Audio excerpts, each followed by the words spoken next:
5 a.m. the race precinct was already buzzing. First order of business, GPS tracker. Wasn't perfect, but it was an improvement from last year's, bulkier model. That's a good start. Somebody told me to go to the photo booth next. Curiously, I stepped into a tent that appeared to be a studio. Photographer directed me to stand, snapped a shot, and confirmed my bib number, 1165. I left wondering how I looked in that photo, but there was no time to dwell. The race was about to begin. The classic pre-race nervous aura filled the air. Hundreds of runners seemed unable to stay still. I was feeling shaky too. I'm as prepared as I could be. Race organizers Laura and Tim gave their final briefing, covering the do's and don'ts and wishing us luck. Now it was time to shed my warm layers. 3, 2, 1, let's go! Let's go, Guzzler! I deliberately started at the back, planning to overtake as many runners as possible, and it was my first mistake. I got crammed up behind a crowd slowly hiking up the hill. My plan to start conservatively had backfired, which caused me to immediately start losing time. Stay positive. This first bit of the course I am very familiar with. It's conveniently located just a 20-minute drive from where I live. I do my training runs here. This allowed me to strategize when to get my trekking poles ready and when to put them away. So it wasn't a surprise. I was on time for the first checkpoint. Still fresh, I quickly refilled my flasks, had a chat with my support crew, and moved on. First real challenge will start soon. The section between here and the next checkpoint had many, very steep hills, followed by just as many steep descents. I was grinding through them patiently. I couldn't and wouldn't repeat last year's mistake, going all out at the start. There it was, McAfee's Lookout. This is the checkpoint where all the race participants must show one item from the mandatory gear list. This year it was the space blanket. Apparently someone got disqualified because they didn't have something from that list. As I was going down the hellhole, a 3-kilometer long descent followed by a short but very steep slope, something unplanned began happening. My belly started communicating with me, and the messages it sent were not promising any good. Hurry up, boy, we're going to shit ourselves. The best thing to have for dinner before the race is rice and some protein, like fish or chicken. The lower the fat percentage, the better. We want to solidify the deposits, not make them loose. However, that night I was unprepared. All day I've been busy getting ready for the race, organizing my gear, carefully packing my trail running vest, calculating nutrition and forecasting splits for tomorrow so my crew would know when and where to expect me. Dinner was the one thing that I completely overlooked, and all we had at home was sausages and buns for the hot dog. A fun but not very smart choice. So considering that it was close to bedtime and I didn't want to go shopping, I just winged with those hot dogs. Volunteer greeted me asking if I needed any help. Toilet please? She pointed, I rushed in, and let's just say the experience was and very fucking hot. I was dripping sweat in that box. Soon enough, I burst through the door, gasping for air. A runner charged into that gas chamber after me, and I suspect that the experience was perhaps I wasn't the only one who made a bad dinner choice. Quick glance at my watch. I was a few minutes behind my schedule. That's alright, I can make it up. But by the time I got to kilometer 57 checkpoint, I was even further behind. And my unintentional toilet visit wasn't the only reason. As I was trying to save time, I managed to run out of water. At kilometer 42, there was a station which I skipped. I imagined that there would be another one soon, so I decided to save a few minutes and move forward. That left me with no refills for 25 Ks. The other very important thing to mention is that I was undertrained. You've heard this saying, sometimes less is more. You really are a bitch. I learned it the hard way. 5 months earlier, I created a perfect, very intense training plan, which I executed injury-free and gained a lot. This got me ready for a 100-kilometer race called Noosa Ultra Trail. Naturally, I got super motivated by the results. Here's the thing about motivation. It gives us excitement to do more. And sometimes that leads to doing things that we're simply not capable of. I'm sure that you've been in a situation where you were motivated to try something new, had an expectation how that would transpire, and got devastated in the end because it turned out to be an absolute shit. When it comes to physical training, that shit will most likely be an injury. I pushed myself to the limit by increasing the intensity of my perfect, very intense training plan. I gave my legs no rest days, so they were constantly aching, muscles inflamed. I couldn't even sleep without downing some aspirin every night. The restless mornings were making me miserable. Something had to change. I reduced the volume of my training, but kept the intensity. You know the 80-20 rule, where 80% of your training should be easy and only 20 hard? My load was closer to 60-40. One morning, I was running intervals. During the last effort, suddenly, I felt a sharp stabbing sensation on my left shin. Pain was excruciating. I was convinced that the bone cracked. Crumpled down to the nearest bench, started pressing and massaging the hurting spot, hoping that would ease the pain. And somehow, it worked! So foolishly, I finished the distance of the workout by running home. While standing from the breakfast table, my left shin buckled. The same sharp pain was back. It was hurting with every step now. Over the next couple of weeks, the pain persisted and Anna finally talked me into getting a scan. Miraculously, my leg wasn't broken yet. My extreme training load caused what it's called a stress reaction, which is one step before a fracture. It's a type of bone inflammation that can take up to 3 months to heal. So instead of training harder, I got myself completely out of training for 3 months leading to Guzzler. It better heal faster because I'm doing that fucking race. Here I was at the Lake Manchester checkpoint behind my ambitious schedule. I slumped into a foldable chair and Anna passed me a Gatorade. During a trail running race, or probably any race, sitting down is a dangerous diversion. I've seen people simply calling it a day and not continuing it at all. I mean, why would you want to run another 50 kilometers? Understandable, right? Wrong. What did you expect? Covering 100 kilometers and not feeling tired? I promise, without a serious medical cause that would put my life in real danger, I will never quit a race. I guess we'll see about that in the future. I plan to stay in this checkpoint for 10 minutes. While Anna was swapping out my flasks with a fresh nutrition, I was just staring into the distance. It tends to happen when I sit down during a race. Another reason to avoid chairs, I guess. Eventually, I looked at my watch, which showed the rest time. 10 minutes 42, 43, 44, 40 fuck! Unfortunately, Anna could not change my clothes nor go to the toilet for me. So another 10 minutes, a Lucozade, a sandwich, and I was on my way. Soon after, I realized that consuming around 150 grams of carbs in 20 minutes during an ultra race isn't a good idea. More like you must be a freaking frittata to do that. I could no longer run. My system was desperately trying to deal with the load in my stomach, therefore I became a slug.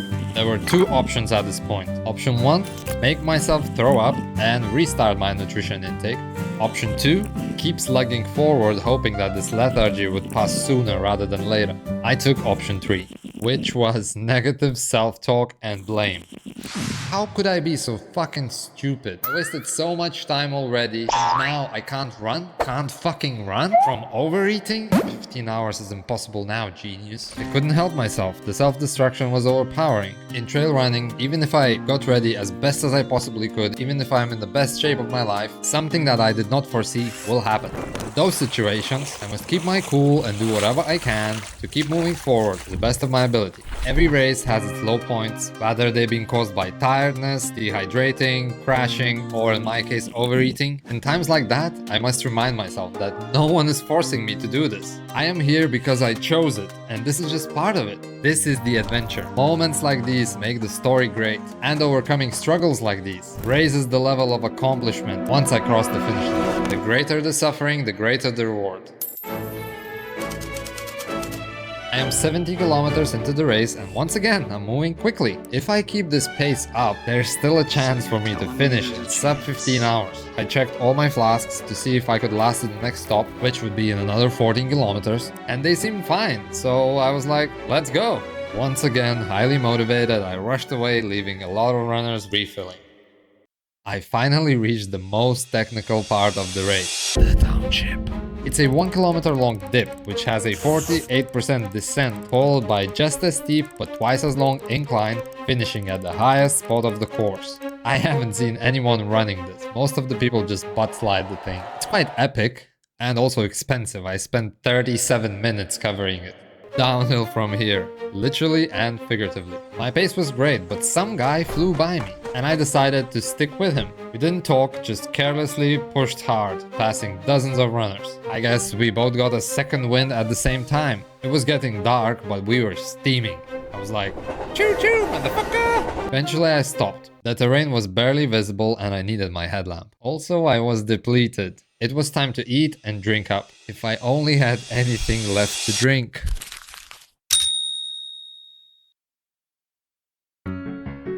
I was shaking my head in disbelief. This race is literally called the Guzzler, as in I'm supposed to be guzzling, constantly drinking and focusing on my hydration. But yet again, I'm out of liquids. How could I be so arrogant? So fucking stupid. For the second time today. A fast split quickly morphed into a walk. Those same runners that I passed earlier were slowly passing me now. Fantastic. Once again, motivation fucked me over. Ultra running requires consistency, keeping your heart rate relatively low and pacing yourself, not sprinting for a fucking kilometer and crawling afterwards. I've been here before, I made the same mistake. It's not my first fucking rodeo. Evidently, I didn't learn. 7 kilometers to the next checkpoint. Thanks to my new Petzl headlamp, I can see well in the dark. I got it from Anna's dad as a present. It has this reactive lighting feature. If I keep my head down, the light dims itself. If I look into the distance, it brightens itself automatically. Supposedly, it should last me 8 hours. I don't trust it. Since it's rechargeable, if it dies, I can't just replace the batteries, which is why I'm carrying a backup.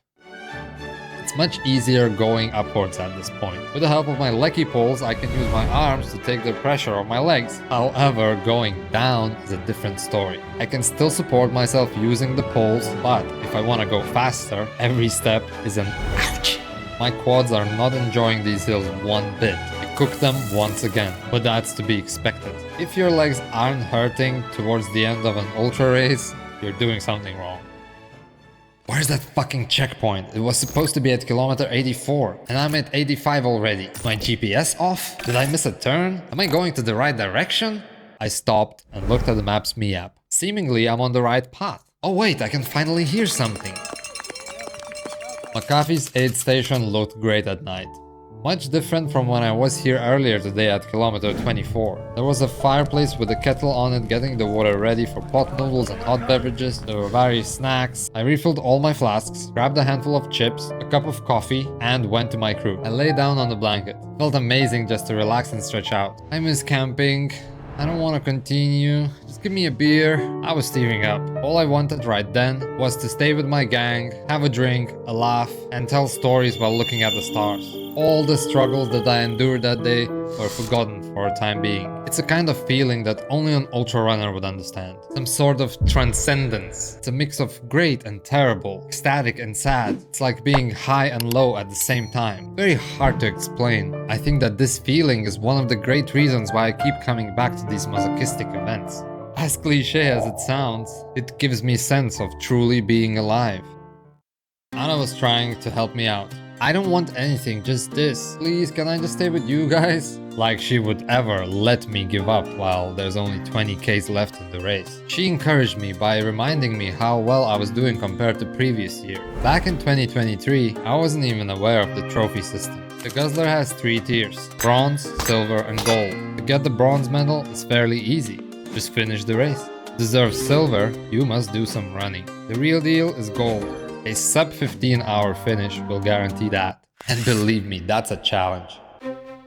Usually racing and training for a race is about speed, which can be stressful, especially when we don't meet our expectations. The Guzzler 2023 was different for me. It was my first ultra and all I wanted was to finish, so I was enjoying its experience without caring about the pace. This year, my goal was to get gold, which created a lot of pressure. I think I would have raced much better if I stayed more positive. Today, I will just do my best. Your best? Losers always whine about their best. Winners go home and fuck the prom queen.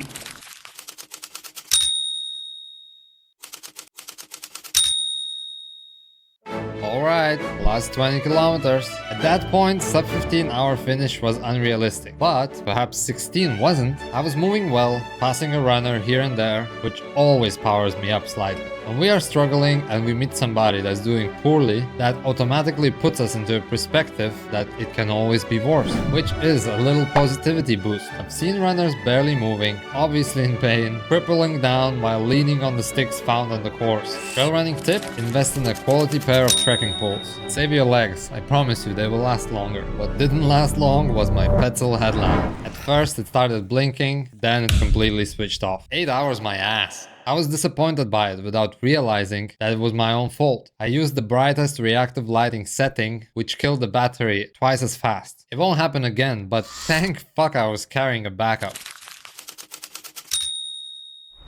I took my vest off, shined my iPhone's flashlight on it, and quickly found a spare headlamp packed neatly in a Ziploc bag. Trail running is messy and chaotic most of the time, so the last thing I want is to have my items disorganized. Everything in that vest has its place. It saves me time and gives me a peace of mind knowing that I packed everything and where that everything is.